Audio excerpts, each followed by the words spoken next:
Eu venho de uma família de advogados, pais advogados, avô juiz de direito e diversos parentes também nesse âmbito jurídico. Só para vocês terem uma ideia, quando eu era pequeno, eu nunca ficava de castigo, eu ficava sob júdice. E quando eu fazia alguma coisa errada, eu não era mandado para a casa de minha avó, eu era deportado.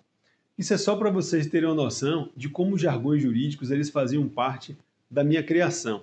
Eu ainda brinco que se na minha família, se você sacudir uma árvore, cai 10 advogados. Pois é, pessoal. Na prática, quando nós somos ainda muito jovens, nós somos confrontados com uma pergunta social que tem um peso absurdo nas nossas vidas, mas muitos de nós não conseguimos perceber isso.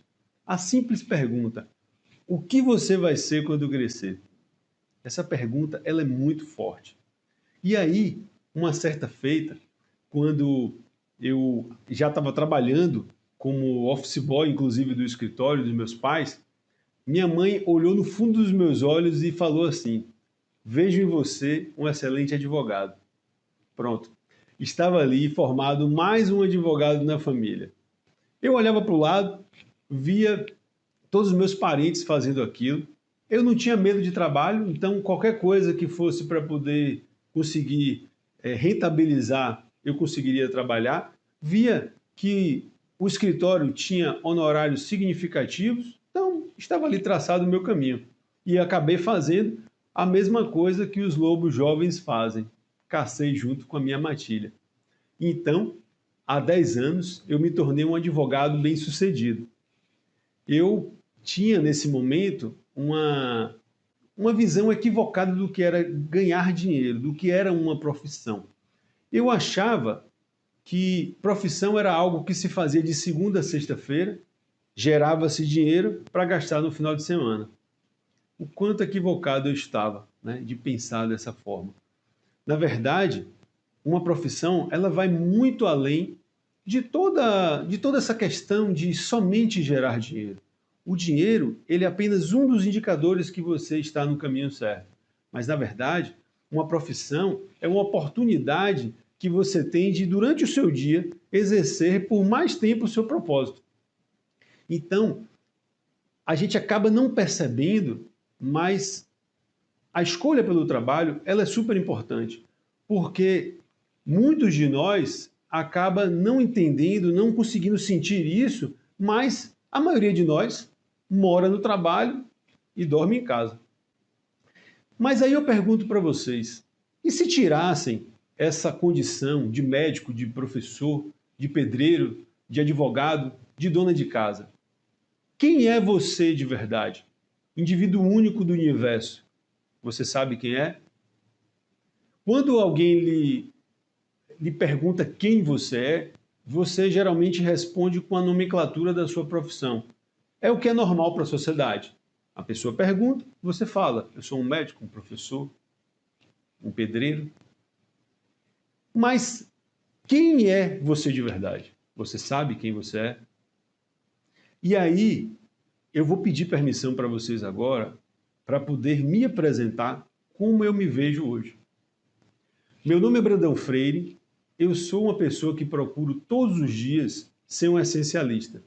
Eu sou o pai de Lucas e Fernanda, sou um sujeito honrado que tenho muita satisfação em dizer que sou casado com minha esposa e amada Adriana.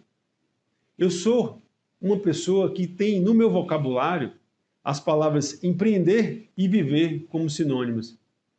Tenho muito orgulho de dizer que tenho Deus no meu coração e o meu propósito é melhorar a qualidade de vida das pessoas ao reconectá-las com a natureza, ajudando ainda as mesmas a clarearem a respeito dos seus propósitos.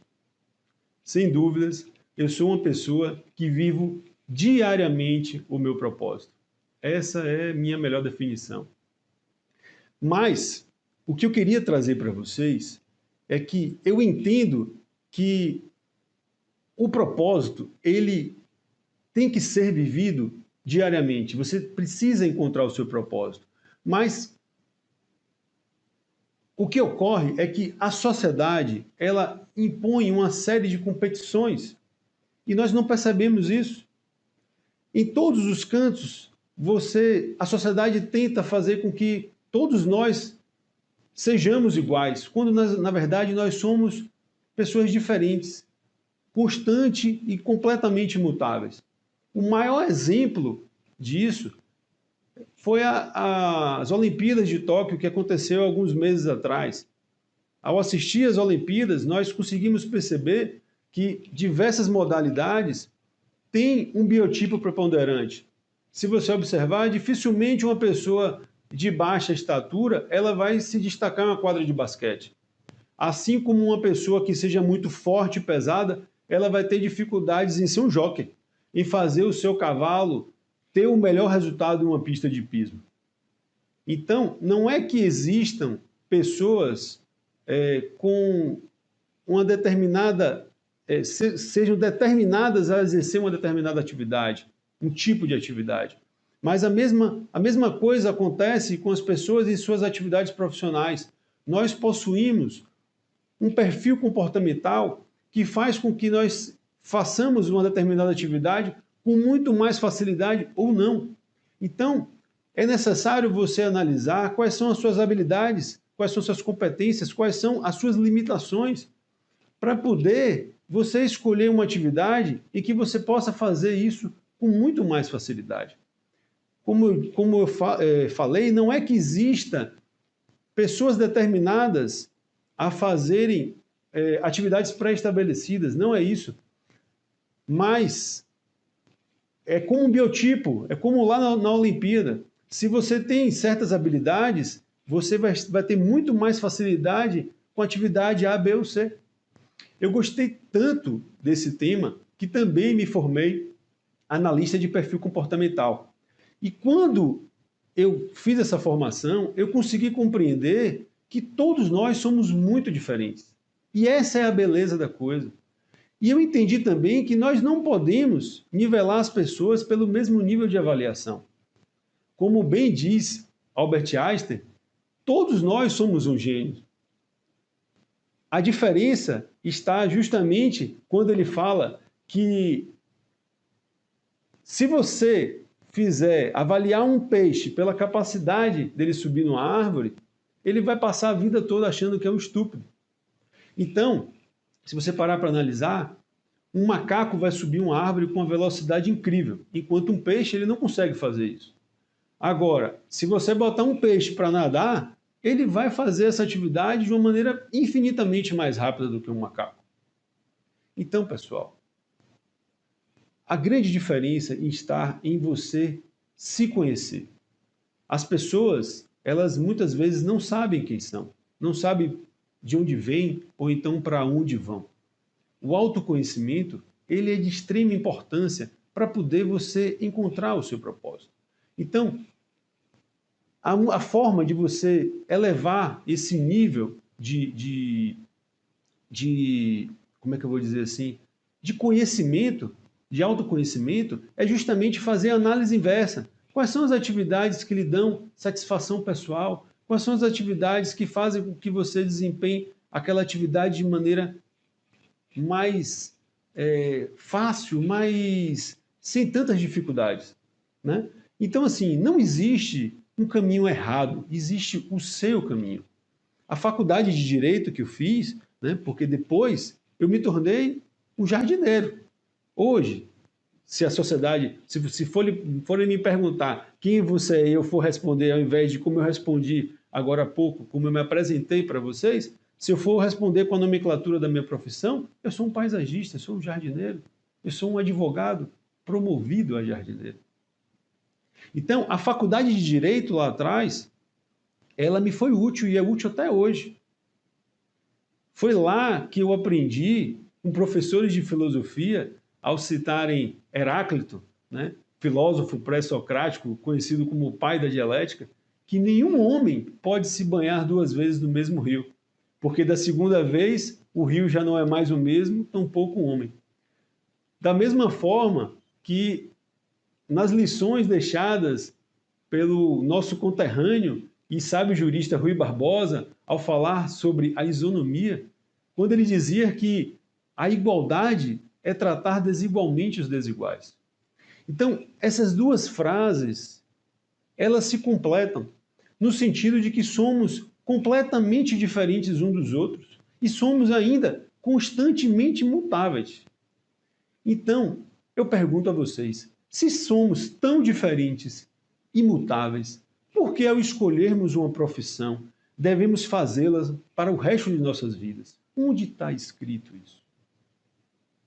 O fato, pessoal, é que uma escolha profissional calcada somente em recompensas materiais, ela pode ser um grande vilão de tempo.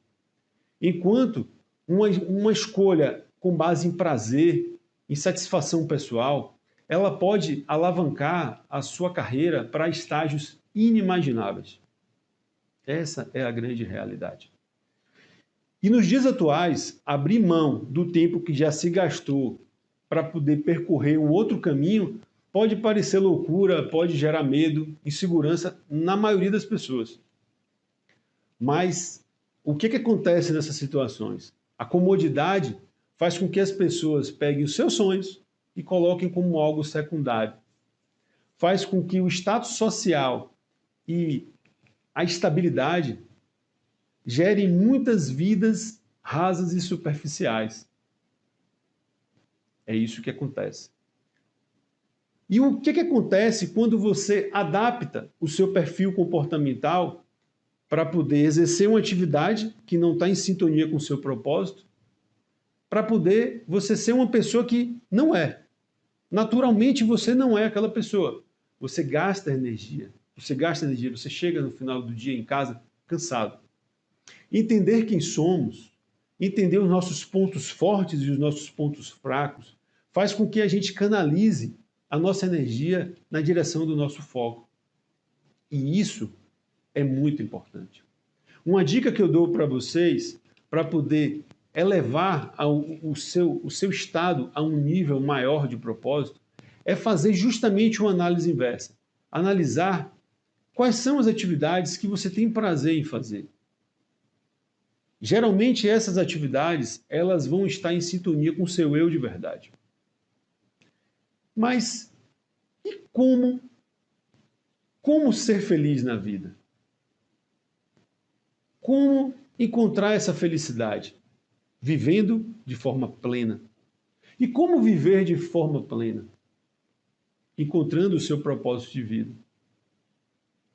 Eu entendo que o propósito, ele tem 3 partes. A primeira delas é você compreender quem você é, quais são as suas habilidades e as suas limitações. Investigue os seus valores, entenda quais são as suas paixões.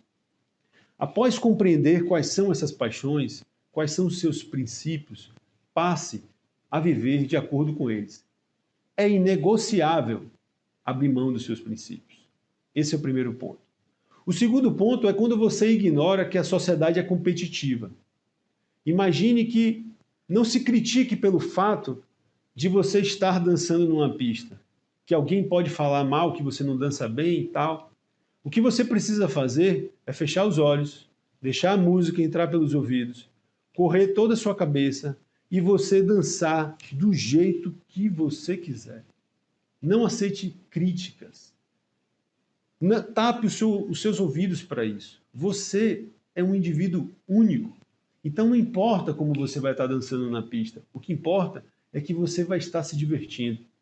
Já dizia Juan Andia, mestre das artes marciais, que as competições, elas revelam as nossas fraquezas e inflam o ego. Os nossos verdadeiros oponentes somos nós mesmos. Opte pela autenticidade e não pela aprovação social. A autogestão, ela também é importantíssima nesse processo de melhora. Dizer não a atividades que não estão no caminho do seu propósito, elas vão fazer também você caminhar mais na direção dele. Entenda quais são as atividades que lhe dão prazer e que, paralelo a isso, fazem com que você consiga resolver um problema em que vai fazer com que o mundo se torne um ambiente melhor. Imagina o quanto bacana você passar e sentir que o mundo se tornou um lugar melhor só porque você está lá. E paralelo a isso, como nós poderíamos evoluir se nós não tivéssemos um problema para poder resolver. Isso seria muito difícil de ser feito. E é difícil sim, eu sei que é difícil.